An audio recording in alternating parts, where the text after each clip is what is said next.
Hi, everybody. This is Loren Baker, founder of Search Engine Journal. And with me on the Search Engine Journal show today, I have Jason Barnard of Kalicube. Hey, Jason, how's it going?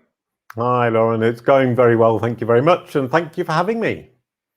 So you're the Brand SERP Guy, right? According to your on the side of your name there. It's kind of interesting because I think in the world of SEO, we think a little bit too much about unbranded and then sometimes kind of overlook branded. So what does the Brand SERP Guy mean? Why should I think about my branded SERPs at the end of the day? Yeah, well, I mean, I started looking at this in kind of 2013 and then started making a serious look at it in 2015. So I've been looking at this for years and talking about it. And I think people underestimate greatly the importance of what appears when your audience Googles your brand name. It's something I think in the SEO circles, you say, well, I rank #1, job done, that's it.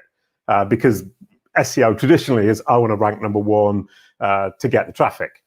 But having your site at #1 is the absolute minimum in terms of when somebody searches your brand name. And if you're not doing that, you really haven't done your job. But then you have to think about the rest of that page. What message does it convey to your audience?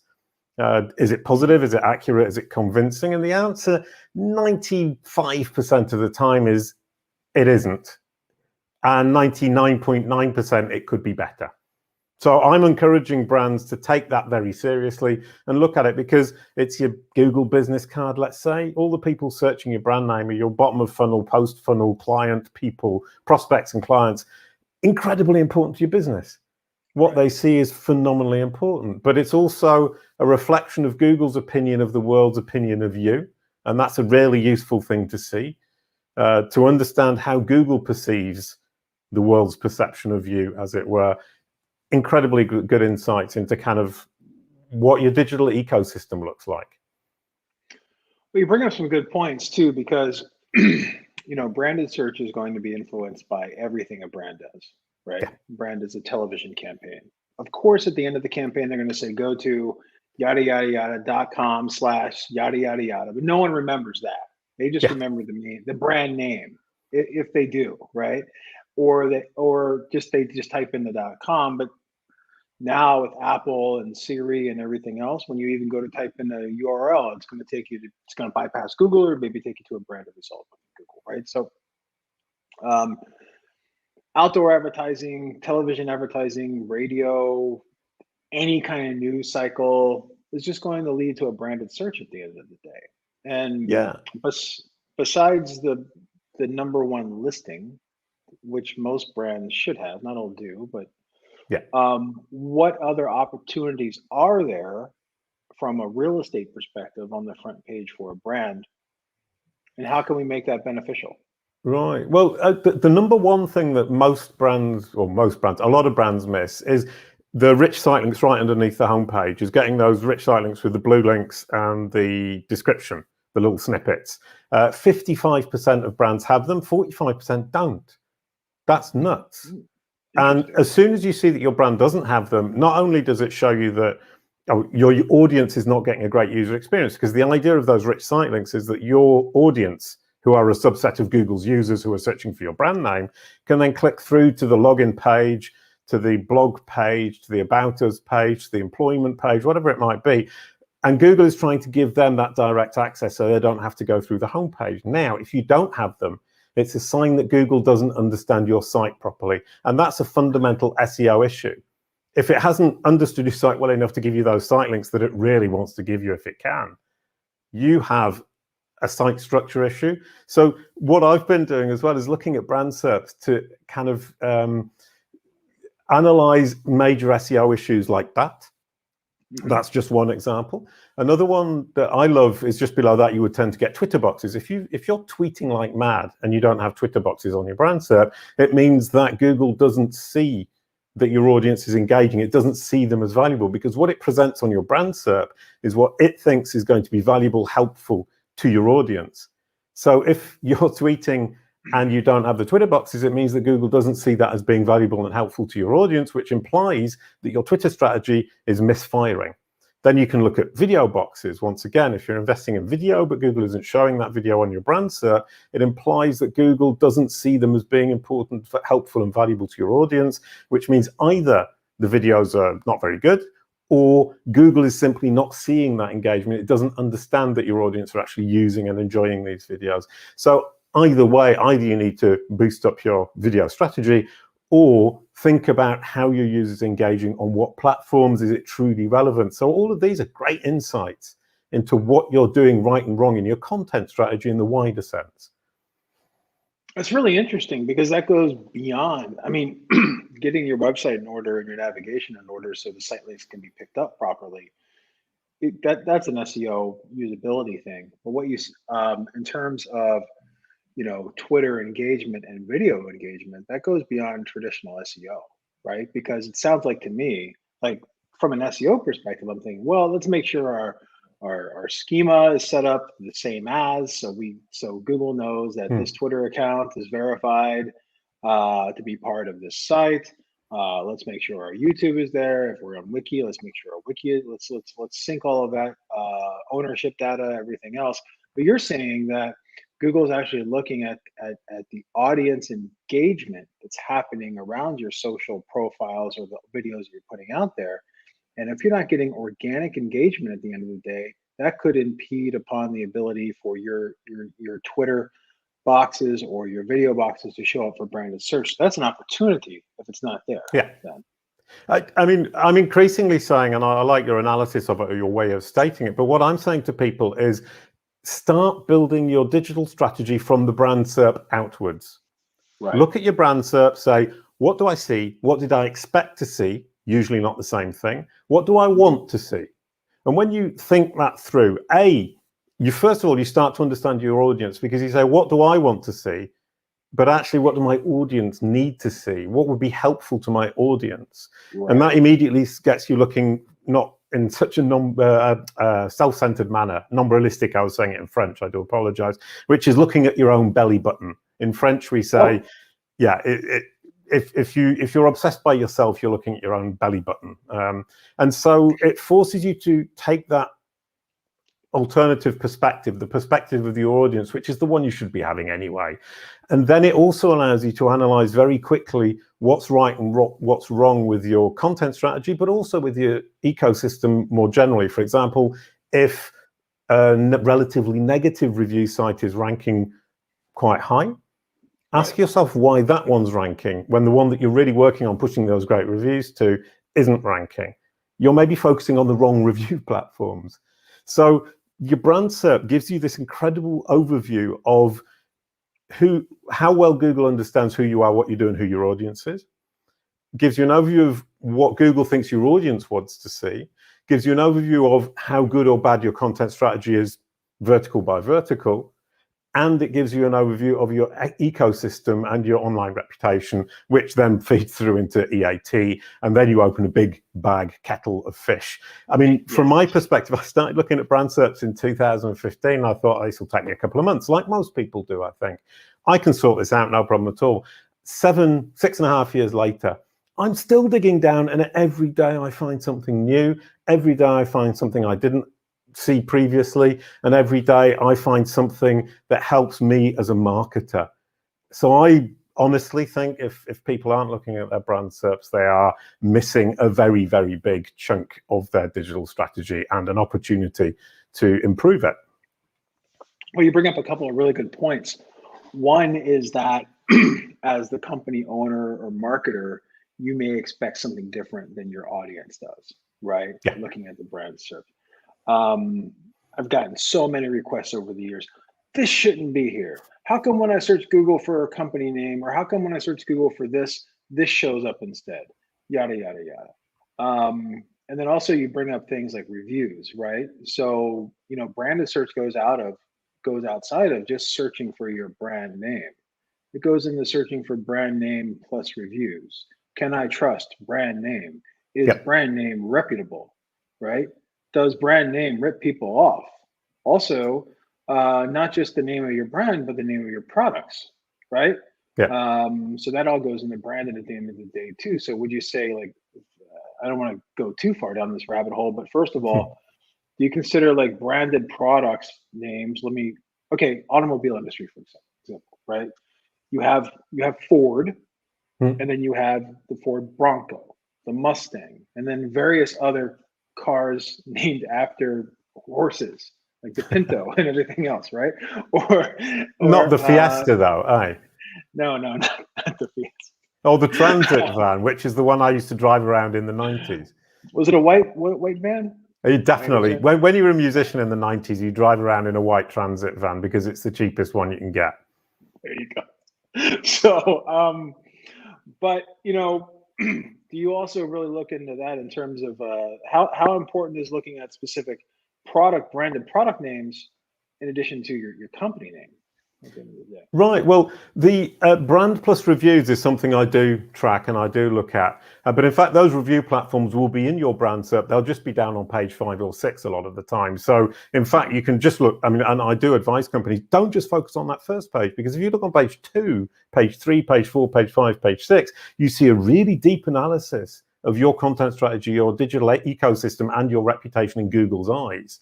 So I would advise you to look at brand plus review, but in fact, it's not necessary as such. And then when you talk about products, in fact, brand SERP, I started off with that idea because that's what people understand. But my name is a personal brand. So my brand SERP is my personal name. But then also a product would be, for me, technically a brand SERP. Basically, if you want to get geeky about it, they're entity SERPs. And we're looking at entity SERPs, what appears when you search for an entity. And that comes down to, has Google understood it? How confident is it in that understanding? What is it showing? Why is it showing it? What does it see as being useful for that entity, for the audience of that entity? Phenomenally important, phenomenally insightful. Very interesting. And you bring up another good point, is that, if someone's looking for an unbranded search, right? If I'm looking for, I don't know, best where to buy yada yada near me, I'm probably not going to go to page 3 or page 4. But if I'm looking for information around a brand or a company, chances are I am as a user. And also, Google has been testing continuous scroll on mobile results, where there is no page 1, page 2, page 3 anymore. Right. It's just all one page. So chances are, when someone starts moving their thumb, they're not going to stop. Right. So it is very important to look into all of that. I want to talk a little bit about the knowledge graph, and I have some questions there. But first, I need to give a shout out to our sponsors that make this show worth doing. So Search Engine Journal Show is sponsored today by Ahrefs and by Adzuma. Ahrefs, you all may know as being more of an SEO oriented tool with their crawler, their Ahrefs site audit, webmaster tools, and site explorer. Just as a reminder, and I'll talk about this a little bit later, you can go to ahrefs.com/AW2 to track AWT. Again, that's ahrefs.com/AWT to try out their Ahrefs webmaster tools for free. And then also Adzuma is a paid PPC platform that helps with managing, optimizing, and automating your Google, Facebook, and Microsoft campaigns all from one place. That's adzuma.com. And you can get 20% off an account with promo code SEJ2021. So I'll talk about a little bit more about those later. Back to our conversation a little bit. So, but speaking of which, we were talking a lot about organic SEO and your footprint there. A lot of the times also when someone's looking at their company footprint, there's also a lot of paid around that as well, right? So do you see companies sometimes compensating for their lack of entity building with a paid campaign, where they're paying for clicks when someone's already searching for their company name? Click, click, click, click, click, when they could just really invest in cleaning up their entity a little bit, or better defining their entity on the Google side? Yeah. I mean, the thing about ads is if your competitors are competing for your brand name, then obviously you need to fend them off. And in fact, brand SERP ad campaigns in Google are a very kind of specialized topic. I've actually done a course where one of the lessons is about specifically how to optimize for that, because what's interesting with Google Ads is that you will get 10 out of 10 pretty much out of the box in terms of quality score. But that doesn't mean to say you've hit the ceiling. I've had clients where we've saved 30% per click once we'd already hit 10 out of 10.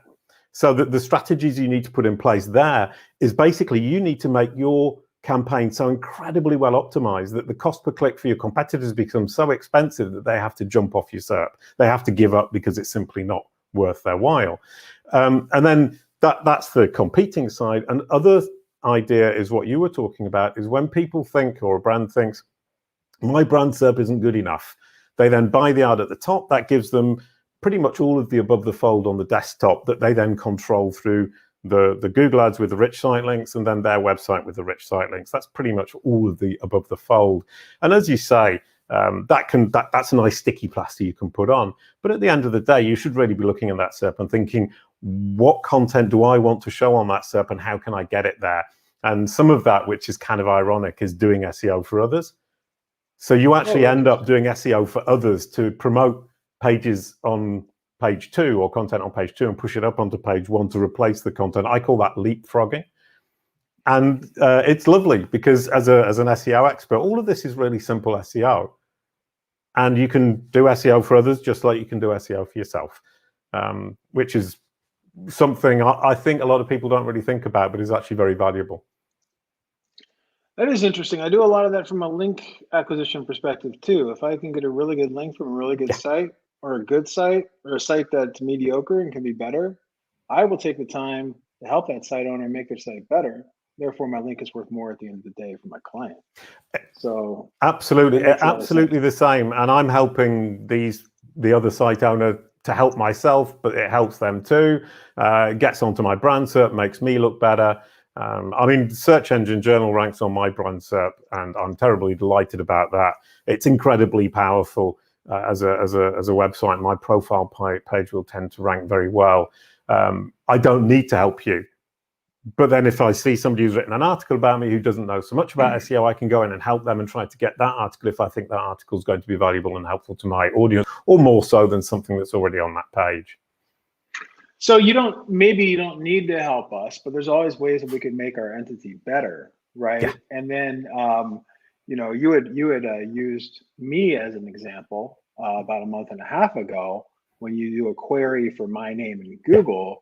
There was actually two different knowledge panels showing up. Yeah. So could you go into that a little bit? Not necessarily as much about me per se, but like about your experience and what you see with that happening. And then also, does that connect to SEJ at the end of the day? Because Google should know that I am I'm a founder of SEJ, that I'm part of SEJ, et cetera, et cetera.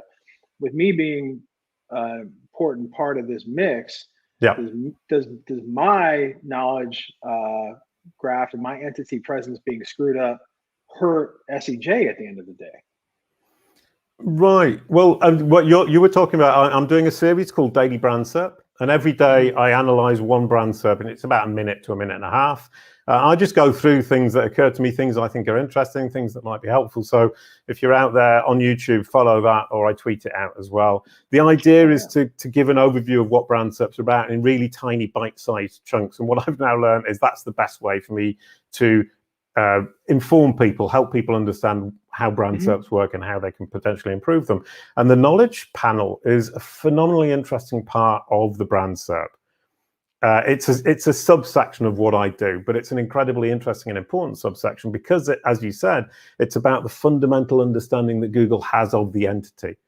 Now, if we take a couple of steps back, what purpose does the knowledge panel serve is the fundamental question I'm now kind of looking at. And basically, it's Google collecting information from multiple sources, putting it in this box as fact, so that the user doesn't need to click on multiple results to accumulate those facts in one go. So basically what it's doing is saying, we will present these facts about the brand or the person or the podcast or search engine journal or the website in this box as a summary of that brand, of that entity, so that the user doesn't need to go and click on 3 or 4 links to actually go and find it and build it all together in their brain.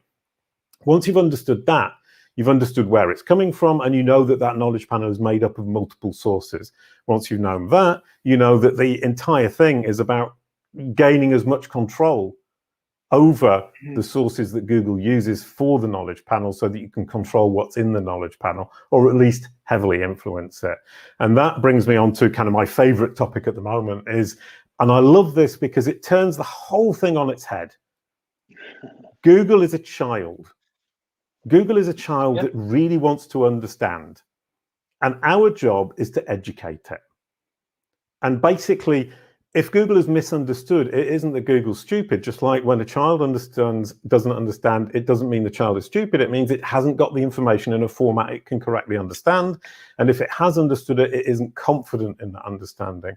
So our job is to take our tiny little corner of the internet and set it out in a way that Google can understand, digest, and be confident in that understanding. And once we start looking at that, in fact, what I'm now realizing is for a knowledge panel, that's all you need to do, educate the child that is Google. But in fact, at the foundation of everything we're doing, are we not as SEOs simply packaging our content in a manner that we can educate Google so that it understands that our content answers its user's query, is the most credible solution for that user, and is the most appropriate content for that user in terms of what they're asking for. So once again, if we start looking at Google as a child we're educating, I think the whole process becomes simpler and clearer. We're the responsible adults in the room. But we're the responsible adults that respond extremely positively when we get a treat. So for example, Google wants to learn, right? So like Google AI, right? It wants to learn. How do you feed the AI?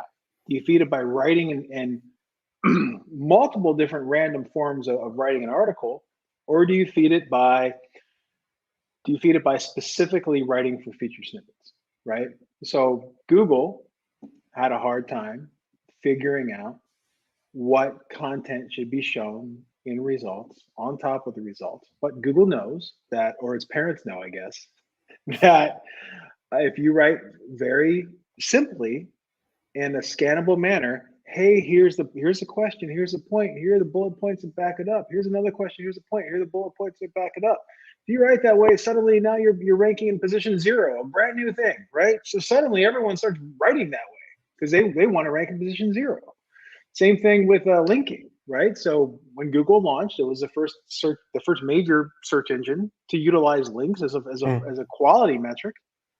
So what happens? Everyone starts linking. Everyone starts writing. I mean, it turned into a marketplace for a while, but at the end of the day, if you're linking and you're saying, hey, this site that I'm linking to, I trust, and Google's like, oh, that's a good site. I trust it too. Yeah. So it's rewarding you at the end of the day for feeding the machine, right? So yeah, what you're saying is we're responsible adults educating a child, but it's the child that gives us the sweets.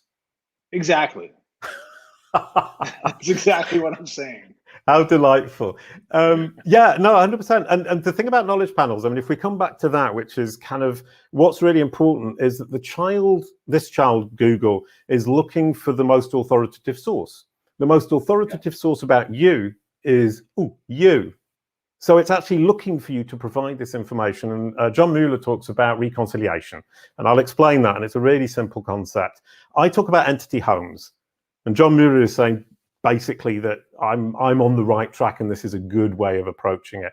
Your entity home is basically where Google recognizes that your entity, your brand, your person, your podcast, whatever it might be, lives on the internet. And it uses that as the initial explanation of who you are, what you do, who your audience is, because that's what it needs to understand in order to serve you properly in this context.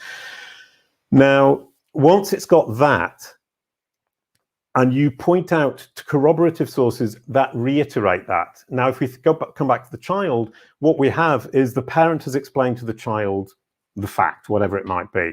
And the child goes, okay, understood, but I'm not sure I believe you. I'm not confident. So it will go and ask the policewoman, the baker, the grandma, the head teacher, the teacher in their class. And the more they get corroboration from those different sources that they trust, the more confident they are that the initial information they were given is true. Now, the problem comes if all those different people explain things differently, or give contradictory information, and then the child just gets confused, and that would be Google when it sees contradictory information about you around the web. So from that perspective, educating the child is giving it the facts on your entity home, one page on your website, preferably not the home page, it's the About Us page or the About Me page on a personal site, and then pointing towards the corroborative sources, and then going around the web and correcting all of those corroborative sources so that they confirm what's written on your page. Now, I'll explain, that's the process, and it's really simple. It's boring to do, but it's really simple. And it's incredibly effective. Pretty much, I mean, I've built a platform that helps people do that called Kalicube Pro. And, you know, every single client who actually does the work that we set out, basically that, gets some kind of positive result within a few weeks, and, you know, seriously good, solid knowledge panels within 3 or 4 months. And it really is that simple. But it takes an awful lot of effort from us as humans to understand what it is we're explaining, how to explain it clearly to this child, and then to go out and make sure that everybody else is explaining it in exactly the same way. Because John Mueller, what he's talking about is reconciliation. And the concept of reconciliation is that all that information about you is out there, and Google has probably more or less understood it, but it's fragmented, potentially contradictory. It's difficult for the machine to actually go, well, this is what the whole should look like, because it doesn't have a whole to refer to. If you give it that whole picture to refer to, the defragmented version of all that information that it finds around the web, it can basically compare the pieces and rebuild what you've shown it on your own entity home on your website, and then understand, and importantly, be confident that it's understood. That's the key. It needs to be confident that it's understood. It's really interesting. It's really interesting. So, I love it. I do this all day long, and I'm still loving it. And, you know, it was a long time, 12 years ago, Google made the Freebase acquisition, right? Yeah. That kind of started them down this path. Then for a while, it seemed like as soon as you got a Wikipedia entry about your company, that would fire knowledge panel almost instantly, right? Yeah. Now, getting a Wikipedia entry is easier said than done. And just like any, how do I state this in a ethical manner? Polite manner. Just like anything that's run by volunteers, there's going to be volunteers that will do stuff for money and volunteers that will take down stuff for money, right? Yeah. So Wikipedia can be tricky because it's like DMOZ used to be back in the day. Yeah. You're in the directory, your competitors pay someone to take you down, your competitors pay someone to complain about you. Next thing you know, you have a big thing on your page. Oh, this Wikipedia entry must be paid for. So besides Wikipedia, right, what other ways, like I know there's probably, and I've seen some of your lists, they're pretty in depth and it goes by industry and things like that. But what are some other ways that someone could simply look into their entity out there that to corroborate their story on their About page with Google at the end of the day? Well, what are some destinations outside of Wikipedia? Right. I mean, well, Wikipedia, as you say, will trigger a knowledge panel presence in the knowledge graph, knowledge panel pretty much immediately, and it's pretty surefire. But as you say, it's very difficult to get it done. It takes an awful lot of time. And the other point is, it's a point Rand Fishkin made. Why would you give the control of your brand message to people that you don't know, who are volunteers on Wikipedia, who don't know the first thing about you? That seems to me, and I agree with him, quite a foolish thing to do. So in fact, I would argue you don't want a Wikipedia page because there are so many other ways to trigger these knowledge panels. Wikipedia still dominates, but it's certainly it's what, it's 50% now of knowledge panels have a Wikipedia reference. Wow. It's only 50%. So 50% don't need Wikipedia. So we're actually all fine without it. Wikidata is obviously very good, but you have that notability question. You have to be careful about that. You don't want to spam it. But then there's also things like Crunchbase. LinkedIn, surprisingly, is a very trusted source. Facebook, who would have believed it? And as you say, the list on Kalicube, I've got a list that's public, so you can go along and look at it. You just search for trusted sources on Google, and it will pull up Kalicube. And we've been tracking it for a couple of years now, and I've probably got about 10,000 trusted sources. We just show the last 30 days, so you'll get a limited list. But what we see is that the list of trusted sources will vary enormously by industry. by entity type, i.e. person, brand, podcast, TV series, whatever it might be. And it also varies enormously by geo. So what the trusted source is going to be, it's going to be the most relevant, trusted, authoritative source within your industry for your entity type within your geo region. So it really is that you need to focus in on that. And what we now have on Kalicube, and I'm really excited about it, is that we've built a system whereby if a client gives us a list of 200 equivalent entities, i.e. same category, same entity type, same geo region, we can pull up the trusted sources for that industry so they know exactly where they need to place that information and exactly which sources Google is paying attention to within that industry for that entity type in that geo region. And it's phenomenally powerful. You know, it's interesting that you bring up LinkedIn, because I believe that LinkedIn is as credible from a knowledge graph perspective as it is from an author credibility perspective, right? If someone's setting up, I mean, kind of once Google got rid of Google Plus and the publisher tag and everything else, in terms of reciprocating between where you're publishing and with your Google Plus profile, a lot of the talk on the street for a long time was, hey, use your LinkedIn profile instead of Google. Make sure you, because Google Plus is no longer, so make sure your author boxes are associated wherever you're writing. Your author profile is associated with your LinkedIn profile, and your LinkedIn profile corroborates that story by linking back to where you're writing, right? And then, which LinkedIn is a Microsoft property, obviously. Yep. And then you've brought this up that, you know, LinkedIn is probably one of the most important places to make sure that your entity is built out, because Google will utilize that for the knowledge panel as well. I'm going through John Mueller's tweets, and I know a couple of days ago, he may have done this as a reply, but he had mentioned that Google actually cross-references Bing results. Yeah, he said when he's checking, when he's what's the word? Debugging Google, he uses Bing. Yes, yeah. Which I think it's important, and it's a really good point, is that we kind of think, oh, Bing and Google are fighting each other and they never talk to each other. But in fact, no. Bing bot and Google bot collaborated for Chromium, and Bing started using Chromium, and they actually worked together. Fabrice Cannell from Bing was talking to me about that. The idea that they're complete enemies is, I think, false. And they have, what's interesting is they function in very much the same way. And Gary Illyes was saying on their podcast, basically all these search engines work more or less the same way, which is what I've been saying for a few years. It's the same data set, the same audience, the same users, the same aim, which is to bring users to satisfaction as efficiently as possible, the same technology or very similar technologies. They're not going to reinvent the wheel. So there is chatter behind the lines, and there is also a similarity in the way they work, because they're trying to do the same job with the same data for the same people. Yeah, and there's another tweet I want to reference, but I don't have it exactly in front of me. But you talked to him last week, I believe. Eli Schwartz put out a poll asking people if they use Bing Webmaster Tools or not. And it was a very, very small number of folks that do. And this is something that always drives me crazy, because there's other search engines that utilize Bing Webmaster Tools for index discoverability. Yeah. DuckDuckGo, to be, DuckDuckGo is the major one, right? So DuckDuckGo, like getting your site registered with Bing Webmaster Tools, instantly tells DuckDuckGo more information about your site. The same with other search engines, and Bing data historically has been used as backup. Cortana was used as backup for Amazon Alexa. For multiple other voice assistants used Cortana information, or used Cortana information as backup as well.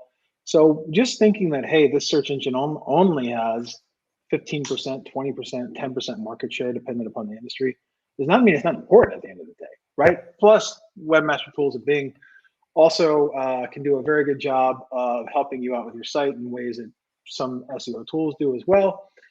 And yeah. So not to get too off track there, but it is interesting to see how Google is working with Microsoft entities such as Bing and LinkedIn to, kind of back up what they're serving from a Google side as well.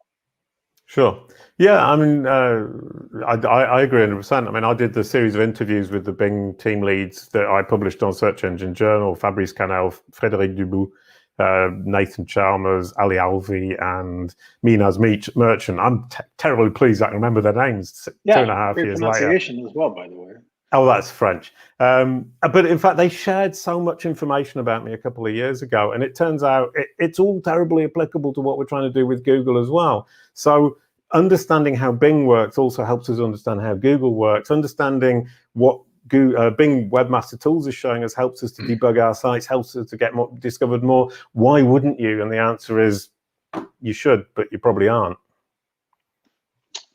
Excellent. Let's get more into entity building, but I'm going to do our ad reads to introduce everyone to the sponsors that have made today's episode possible. Today's episode is brought to you by Adzuma. Adzuma takes the headache out of managing your paid campaigns. With Adzuma's platform, you can easily manage, optimize, and automate your Google, Facebook, and Microsoft campaigns from one place. You can save hours every week with rule-based automations and use optimizations to consistently improve campaign performance. If you're interested in smarter, more effective advertising, sign up today at adzuma.com and get 20% off a Plus account with promo code SEJ2021. And then our next sponsor is also Ahrefs. So we were talking a little bit about Bing Webmaster Tools. We were talking about Google Search Console, which used to be called Google Webmaster Tools. There's also Ahrefs Webmaster Tools. So if you're an SEO, you might know about Ahrefs Site Audit, which helps you scan your website for SEO issues, and Site Explorer, which gives you data and backlinks and keyword rankings. But you may not know that both tools are available at no cost for your own website in a newly released Ahrefs Webmaster Tools. It's a completely free SEO tool that allows you to analyze your site's SEO performance and helps you identify issues that could be holding your website back from getting more search traffic. You don't even need a credit card to sign up. Just go to ahrefs.com/AWT to make sure your website performs to its best ability. And again, it's free. So Ahrefs Webmaster Tools and Adzuma, thank you so much for your sponsorship today. Jason, we've talked about the basics of entity building, right? Why Google, think of the Google AI as a child, a little toddler. And then if you're feeding it information, kind of trusts its parents, but it's looking for other trusted authorities to back up that information. So if your company is about us page you can put all of your information, data about your company there, and make sure all the other trusted assets out there on the web that talk about your company have corroborating information that all lines up, et cetera, et cetera. Then we got in the knowledge panel a little bit and branded results. Besides those, is there a next step in entity building that can be looked after? And is there a way to build entity building into your overall company culture? Right. Well, I mean, entity building, if we can just come back a tiny step, the Wikipedia knowledge panel thing, I think one thing that a lot of people don't realize is that a lot of knowledge panels appear with no entry in the main knowledge graph. If you ping Google's knowledge graph API, and we have a tool for that on Kalicube Pro, you'll find there's a knowledge panel, but no entry in the knowledge graph. And that's because there are multiple vertical knowledge graphs that trigger these knowledge panels. So the fact that you're not in the main knowledge graph doesn't mean to say you're not in a knowledge graph that will trigger a knowledge panel. And the other thing that people don't understand, and for examples of these verticals, you've got Google Books, Google Scholars, Google Podcasts, the Web Index actually also has one, and Google My Business. These are vertical knowledge graphs that trigger knowledge panels without actually being in the main knowledge graph. And my reading of this is that Google is slowly moving these entities into the main knowledge graph from these verticals to centralize everything. And that's something we do at Kalicube, and we've been doing very successfully, is to move an entity from something like Google My Business or Google Scholar or Google Books into the main knowledge graph, where it's more solid and can be referenced by all of the different algorithms, because the different algorithms can't actually, as far as I understand, access all 6 different verticals efficiently. And the second is that if you're in the knowledge graph, the knowledge panel doesn't necessarily appear. And that's because of probability. Dawn Anderson talks about this a great deal. Google shows a knowledge panel when it thinks that you are actually looking for information on that entity. So the probabilistic nature of your intent is incredibly important, and people's names are a very good example of that. Is that you will have somebody's name, Jason Barnard, for example, in San Francisco, is a university professor. The probability that somebody in San Francisco is looking for him and not for me is quite high. There's a footballer in South Africa. So you have this, in South Africa, they would theoretically show the South African footballer. So you have that idea of the probability. How valuable is this information going to be? How probable is it going to be that if we provide this information to our user, this is Google thinking, that it will be helpful to them? So sometimes the knowledge panel exists in kind of some vertical atmosphere. Yours was a good case of that, is that it exists, but it doesn't trigger when we search your name. And I would believe that's more to do with confidence. So you actually have, Google needs to understand, it needs to be confident in that understanding, and it needs to think that that knowledge panel is relevant to the intent of your query, which is very much geo-based. So just a quick aside on that to say, knowledge panels are not a one-trick pony, Wikipedia and the knowledge graph. It's actually a multi-trick pony that gets very complicated very quickly. Now, entity building. Any entity functions in the same way. If you want to get your entities understood by Google, you need to educate Google, and you need to educate it about that entity. And the best way to educate it is that entity has an entity home on a website you own, which is a page where you explain the defragmented version, as we discussed earlier, so that Google can then gather together the fragmented information and compare it. And this kind of like, I don't know, it's like you've broken a china dish and it's building the china dish and just comparing it to the original, and you're giving it the original to compare it to. So you can build any entity like that. And I did a really interesting experiment with WordLift, who do the schema markup, but actually it goes much further than just schema markup. And I think that's important, is that they're actually pushing out into the open graph, and they're pushing information out into multiple sources. And their idea is, say, you build an internal knowledge graph, and then you communicate it in schema markup to Google, but you can also communicate it to many other different sources. So it's a stronger, in my opinion, approach than just simply putting the schema markup, because it has the logic of saying, I'm building an internal knowledge graph that then gives me the power to decide how I share it with all these different machines. And we did an experiment on Boowa and Kwala. And you might ask me who Boowa and Kwala are. Who's Boowa and Kwala? Thank you very much. Boowa is a blue dog, Kwala is a yellow koala. And my wife and I created a cartoon in the noughties, and we made a TV series and multiple music albums. And I, with WordLift, set up an experiment, and we took all 50, one of the albums has 53 songs on it, which is a bit too many. But what Google had, it understood the album, it understood who had recorded the album, but it didn't understand the track listing. And we then created one page per track, linked it all up through using schema markup within a hierarchical structure on my site, to the album, to the artist. So it's this kind of hierarchy that all kind of filters down, and built the understanding of each individual song as part of its parent, which is the album, which is part of the parent, which is the characters. And what was stunningly interesting is within maybe a month, Google can actually list 51 of the 53 songs in the correct order. And the reason it didn't get the other two is because I messed up. But what that shows is we can educate Google incredibly precisely. So each one of these web pages that represents a song is now Google, in Google's mind, the authoritative reference about that song. And we can now feed Google information about the song, which in this example is not maybe particularly interesting, but if you think of that as products, you're winning the game. You get a knowledge panel for your product search, and it can link that product to the parent category to you. And that becomes very, very, very powerful. Interesting.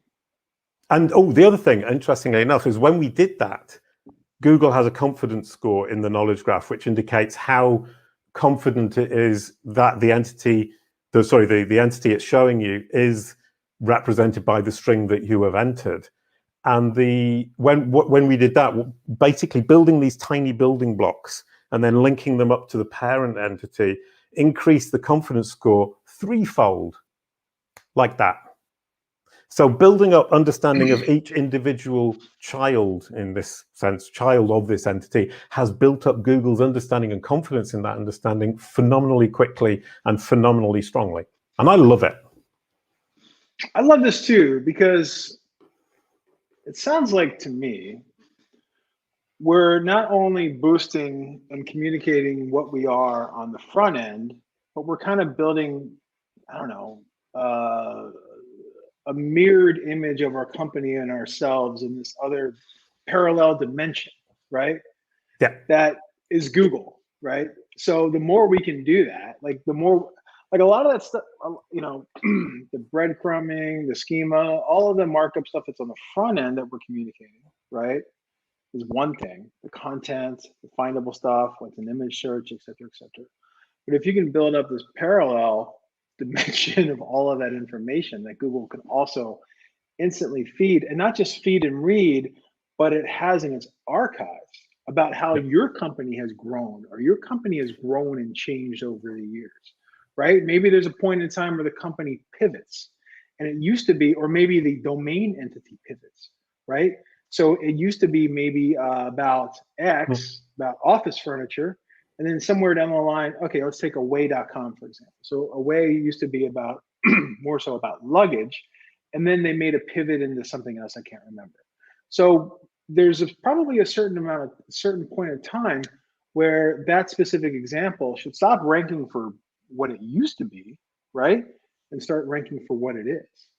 And by communicating that over time within Google, we can figure out, hey, this is where it pivoted. This is the access. Everything from that access moving forward is what this is now. Let's get away with what it used to be. So desk.com, I believe the story was when Salesforce bought desk.com, they wondered why their CRM integration was ranking for a bunch of office furniture oriented queries, right? But it took time for Google to figure out that what used to be an office furniture oriented site for years now became a help desk. And it just takes time to figure that out, right? But by reassuring that and re-educating Google in the back end and say, hey, this is trusted data. Here's everything else that's around, that's orbiting this data that backs it up. This is what we are. Google can also figure that out for themselves. Yeah, and you bring up a really important point there, is we've been talking about the knowledge graph and even the brand SERP in this kind of two-dimensional space, which is now. But in fact, it's all very three-dimensional, and over time things change. And if you're trying to educate Google about your entity, and as you say, you pivot or something changes, if the entity home that Google recognizes on your site, it's really simple to change Google's opinion or change Google's understanding by changing it on your entity home and getting that corroboration to back it up. And what I've found with my own experiments, because basically I experiment on myself and my company all the time. So piece of advice, everybody, go to my site, but don't copy what I'm doing in schema markup or linking or anything else, or even text, because it's all an ongoing experiment and it might not necessarily be a good experiment, the one that you've actually copied. So be careful about that. But what I've found is that I can pretty much push any piece of information I want into Google's mind because it trusts me as an authority on myself. And we did a couple of experiments. One of them was quite cool. And Anders Hjort, who's a guy who lives here in France, suggested that I rename myself Jason Brand Nerd. And I like that. It is, it's very silly. So I created a page on my website that said, who is Jason Brand Nerd? And then explained. And within a day, Google was showing my photos with Jason Brand Nerd, me at the top, me second, me third. And basically I had created in Google's mind a synonym for myself within a few days. I mean, I was fairly stunned that it was that quick. But what it comes down to is Google trusts me. So if I now say this is one of my new names, why not? And it could bring up my photos and my content using the synonym Jason Brand Nerd. So that I think that power is going to be incredibly important in the future. In fact, it's very important now. What am I saying?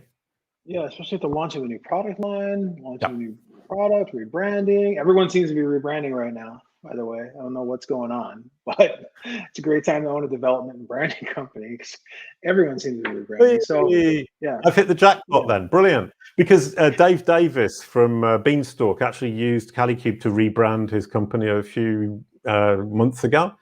And he said it went incredibly smoothly, and he managed to reshape the entire brand SERP for the new brand name in the space of a few weeks.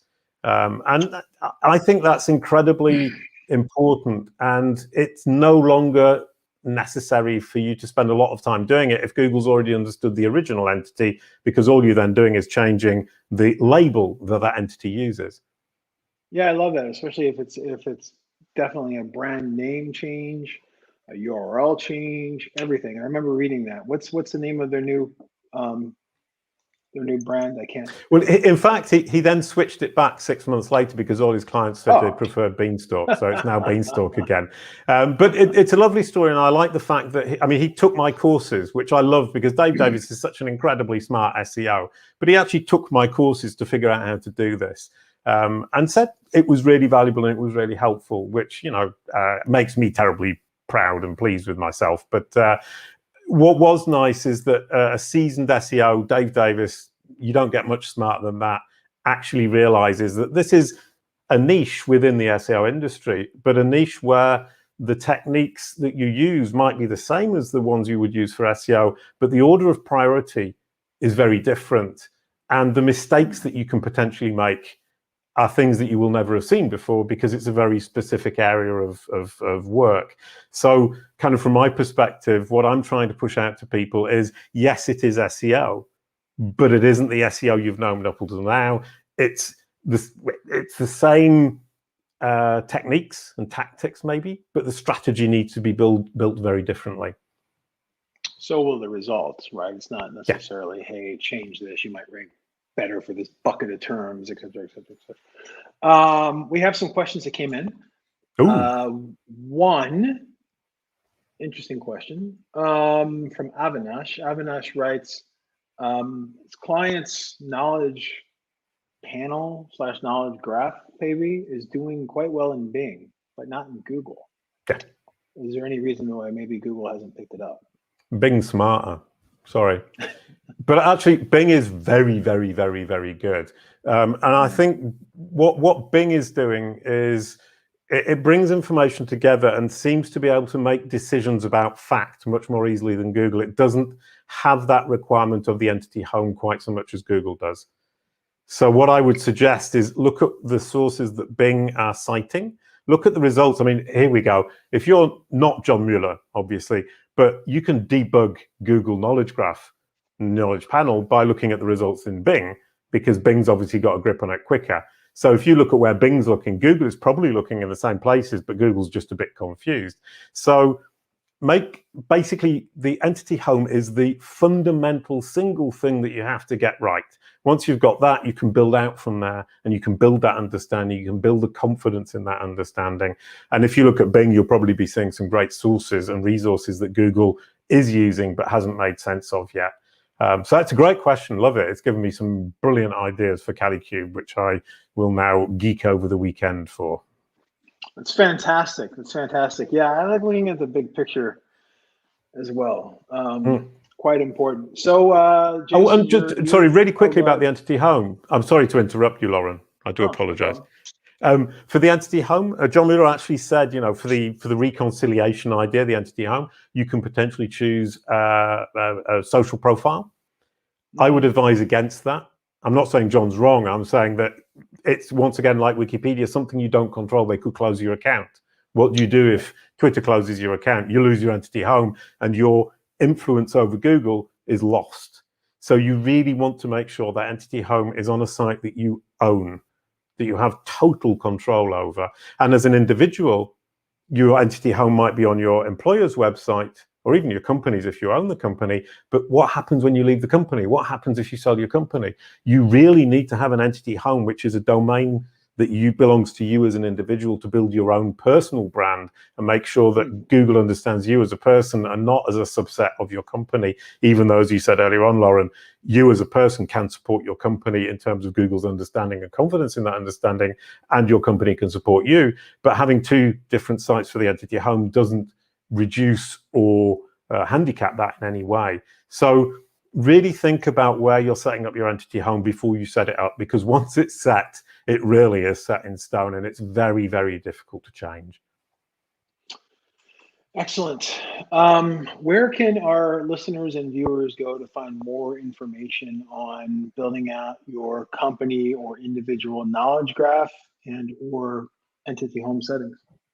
Well, theoretically, if you search my name, Jason Barnard, the results are what I have molded into my business card. So search Jason Barnard on Google and you will see basically all the places I hang out, including Search Engine Journal, SEMrush, SE Ranking, WordLift, Twitter, LinkedIn, my own site, Kalicube.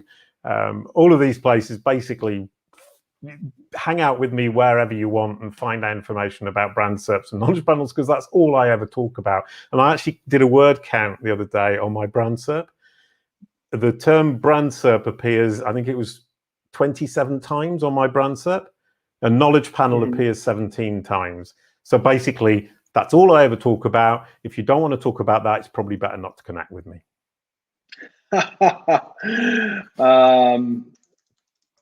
1 second. Ooh. But I like Twitter. Connect with me on Twitter because it's full of great experiments. I share my experiments on Twitter, not so much because I want to kind of share experiments, but because for me, it's a repository of the silly things that I do with the blue dog and the yellow koala, and it's fun. So speaking of this blue dog and the yellow koala, and I see the blue dog above your right-hand shoulder up there on the bookshelf, which is pretty cool. Oh, that's true, yeah. I just searched for you, and I'm seeing some pretty robust information here. First of all, you have, and I'm just going to go over this from an audio perspective because the bulk of our audience will be listening to this podcast. So let's get back to the world of radio and the theater of the mind.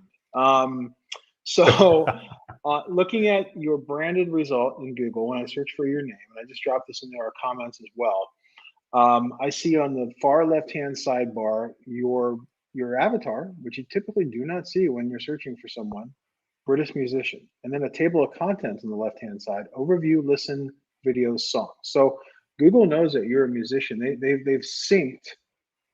First of all, I didn't even think about, are you a musician? Yep.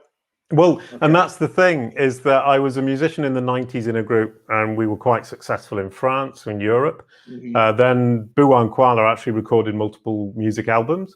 So technically, I mean, I've written 200 songs and I've recorded about 300. So technically, I'm probably more of a musician than I am a digital marketer. So Google's not actually getting it wrong, but I am trying to get it to change its mind because obviously music. Well, there's that. Yeah, there's the past and then pivoting into the present, right? Component. Yeah. Like that's a pretty good example of that, actually. Sorry. Go ahead.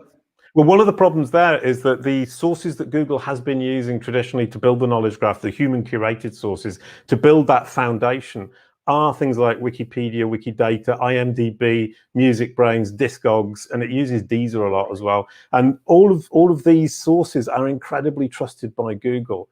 So the amount of information about me in the music space and the movie space is equivalent, let's say, to the digital marketing space, but it's on sources that Google fundamentally trusts.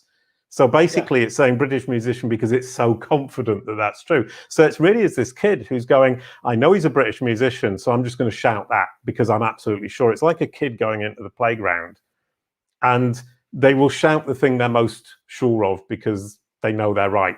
And if they're not sure, they probably won't shout it because they don't want the other kids to tease them about it. So Google, once again, is a child, sorry. Also, if I go to Google and I search for George Harrison, I'm going to see George Harrison, musician, member of the Beatles. I'm not going to see George Harrison, film producer, right? George Harrison, producer of Time Bandits, Monty Python, multiple other films. I'm not going to see the things about other George Harrison businesses that he did for pretty much the last 20 years of his life. What I'm going to see is references to George Harrison's life up until 1968, 1972, something like that, right? Well, yeah. I'm totally off here, but until the Beatles broke up, I'm going to see that. I'm going to see a little bit about his first solo album, a little bit about the concert for Bangladesh, but I'm not necessarily going to see all of the stuff that he did afterwards, right? Same thing. You have that history as being a musician, right?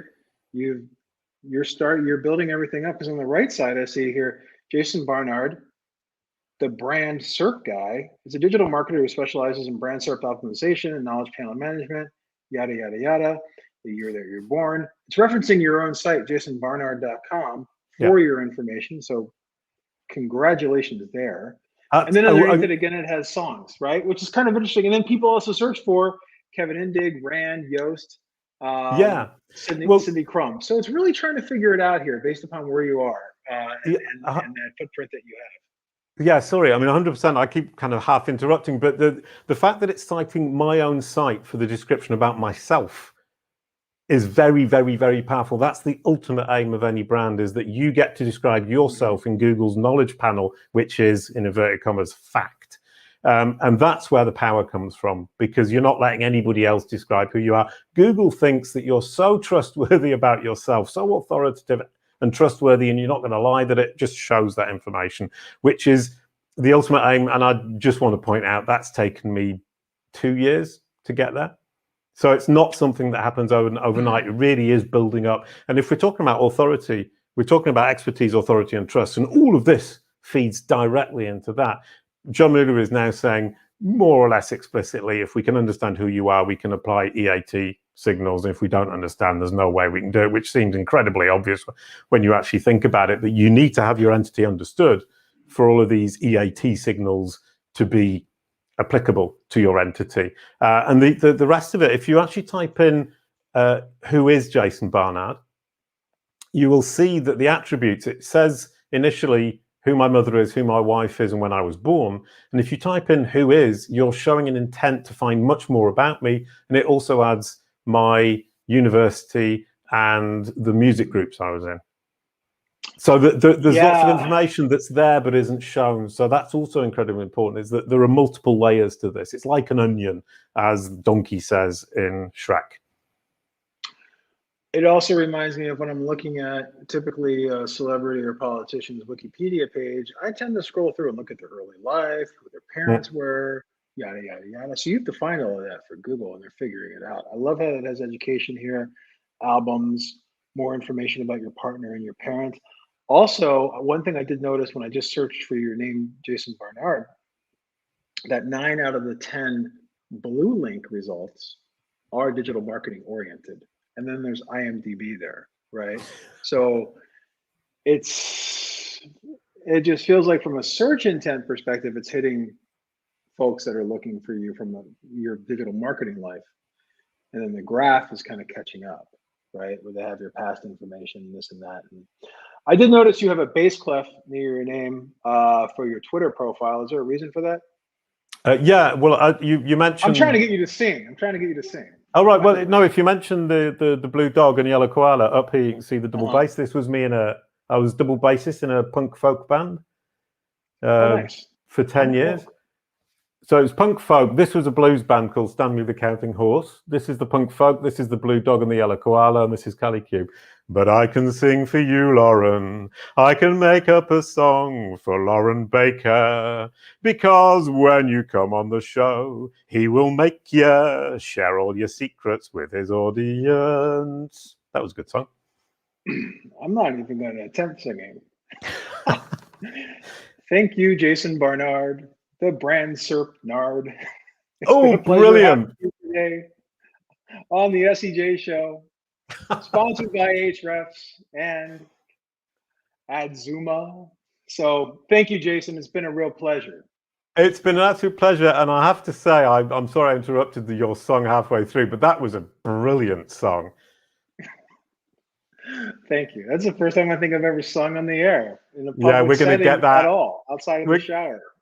Brilliant. Well, I'm going to get that out as a clip and embarrass you greatly with it, because honestly, you managed to get Jason Barnard to rhyme with brand nerd, which shows A, you can do a rhyme, and B, you were listening to my stories during the program, which is amazing. Oh gosh, how can I not?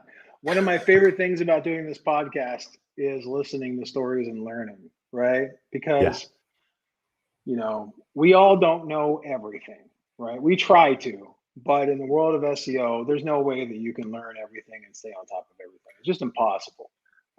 But if I can learn a little bit about what everyone else is an expert at, and also share that with thousands of people at one time, I've not only done a little bit better for myself, but I've helped to educate, quite a lot out there and bring your story to everyone else. So thank you for taking the time today. And Jason, it's also, you're in Paris, right? Yeah. So what time is it right now? Around 10, 11 in the evening? Yeah, quarter past 10 in the evening. Quarter past 10 in the evening. So on a Friday. So I want to thank you for staying up late past your bedtime on a Friday evening in the City of Lights. And it's really been a pleasure. Anything you'd like to drop before we sign off? No, it's been an absolute pleasure talking to you. As you said, I've got my own podcast. Please do listen to that. Anybody who's listening to this, it's a similar idea. Is I talk to amazing experts, including Loren, who was on the show a couple of years ago, and they share loads of stuff with me, and it's made me, and I'm sure you'll relate to this. In the 2 years I've been doing the podcast, 2.5 years, I've learned 10,000 more than I learned in the 10 years before, just by talking to people, listening to them, and kind of taking in their super duper knowledge. And I loved interviewing you a couple of years ago. And we do that every Tuesday. So join us on Kalicube Tuesdays for learning and fun conversations, just as fun as this one, and hopefully just as learning. Is that at withjasonbarnard.com or is that okay? So I'm going to drop that in the comments too. Brilliant. So everybody and that domain name, by the way, is yet another mad experiment that I'm doing about entity homes and building them up. And long story short, the idea is, can I dominate my own brand SERP with multiple domains that I own? And the answer is yes, I can. I love this. This is a living, breathing case study in the works, right? So I'm gonna search your name more and see what happens the next couple of weeks. Brilliant. Jason, it's been a pleasure. It's been a pleasure. Thank you again. Thanks for joining us today on the show. Thank you to our sponsors, Ahrefs and Ahrefs Webmaster Tools, along with Adzuma and Adzuma Plus, for making today's show possible, and to the team at SEJ for hooking me up with all of this great production quality. Jason, again, it's been a pleasure.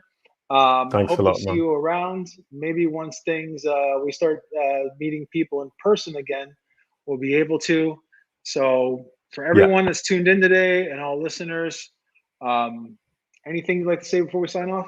Yeah, I really hope we can meet up again, Loren. Well, I was just calling Laurent, which is the French version. Loren, I really hope we can meet up again soon, because it's such a pleasure just hanging out face to face instead of on camera.